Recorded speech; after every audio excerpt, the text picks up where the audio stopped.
So, in the second part of my 5th grade life, I went to Newport Richey, Florida, Newport Richey Elementary School, in Newport Richey, Florida, and I have to say, this was probably the worst location of my life. I think Newport Richey will probably always go down as the rock bottom of my life, the absolute worst my life has ever gotten, and probably ever will get.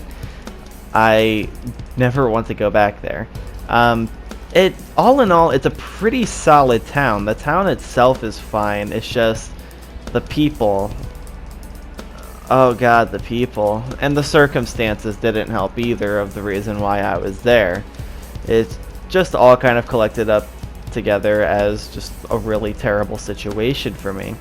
But that's not what this story is about. This story is going to be talking about a girl. So this girl, we're just going to call her Soccer Girl for the purpose of this video, so I don't use her real name. That's going to be my rule in all of these videos. Anybody who I can't get permission from, I refuse to use their name. Soccer Girl was really cool. I liked her a lot, and because she played soccer, and soccer was my favorite sport back in elementary school, so they kind of go hand in hand. I saw this attractive girl that played soccer. I was like, wow, I really like her. And this was honestly probably my biggest crush up until this point in my life. I really wanted to be with her. It was bad. So every day while I was walking to school, well, probably not every single day, but most of the time, I was usually trying to just think of ways of, like, we could live together, we could be together, we could be boyfriend and girlfriend, what I would do if we were boyfriend and girlfriend, would we go to the park, etc., etc. There's a lot of things went through my mind, and then finally I racked up the nerve to come up with an idea to go and just try and get her. So I lived pretty far from the school. It took about 45 minutes just to walk to the school, and there was no chance of me taking the bus because my mom wouldn't pay the school for me to be able to be allowed onto the bus, which was a thing back then, apparently. I don't know if that's still a thing now. But there was from walking around so much, there was this one backyard in particular that had these gorgeous flowers, and I had the idea, alright, let's go into this guy's backyard and see if I can cop some flowers, and then I'm going to write her a love note, and I'm going to leave the flowers and the love note, or the confession note, whatever, in her desk, hoping that when she reads them, she'll be like, wow, this guy is really sweet. Let me be his girlfriend. So I got into this man's backyard, and I'm just sneaking around trying to look at each and every single flower, because I wanted to pick the most beautiful one, the one that looked like it was just aged just right, wasn't too old, wasn't too young. And as I got to one of the most beautiful ones by this bush, a snake comes out. There is a snake by the flower. Oh my lord.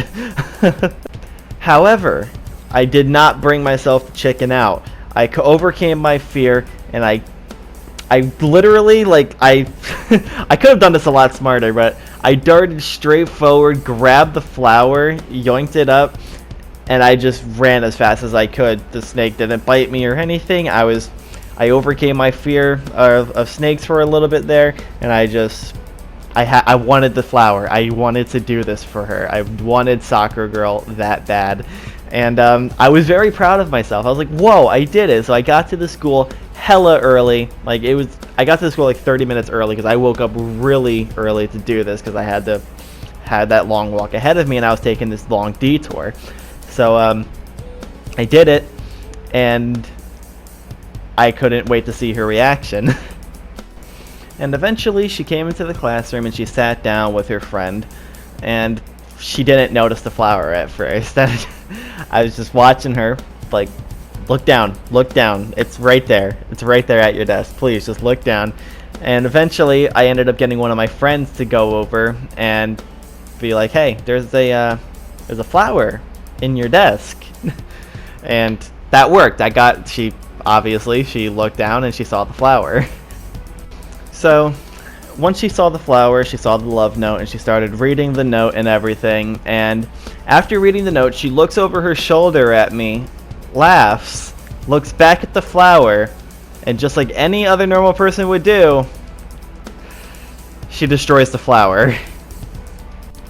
I cannot even begin to stress the amount of pain I had felt in my heart at that moment as she took the flower, ripped it up, and then crumpled it into a ball with the love letter and threw them out into the trash can. I basically hid my face in a Naruto manga for the rest of the day.